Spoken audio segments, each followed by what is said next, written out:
Emmanuel Macron has been hit by a fresh wave of yellow vest protests in Paris as fury grows over his handling of the COVID pandemic. Hundreds of yellow vests protesters took to the streets of the capital to express their outrage at the French president's handling of the crisis. The French leader, who is under pressure to accelerate a vaccine rollout in France that is badly lagging behind Britain's, was accused of threatening people with more restrictions as infections continue to rise. Neje, a protester and organizer, told roughly, "We are only asking for solutions, but they do not give us solutions, they put us in front of accomplished facts.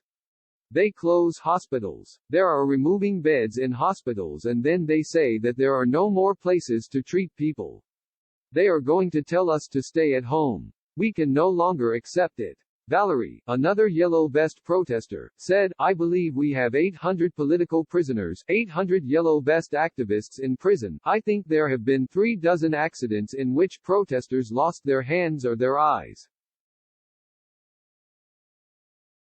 So for all those people, we keep fighting, for the freedom of the press, to see official media tell the truth. We thank the alternative media who follow us and we would like France to remain a free country." Mr. Macron faced a huge backlash over the rollout of jabs throughout the country, lagging significantly behind other nations.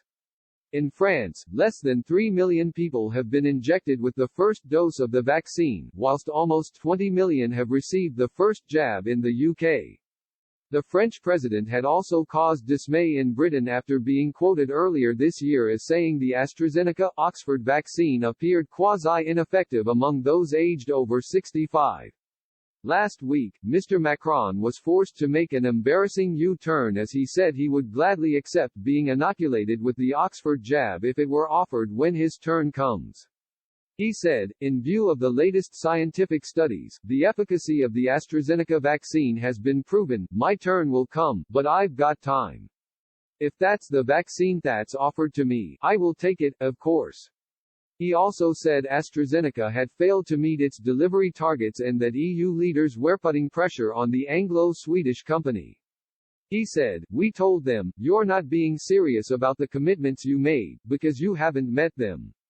We're putting pressure on them so they make up the ground lost and so that a precise timetable is met."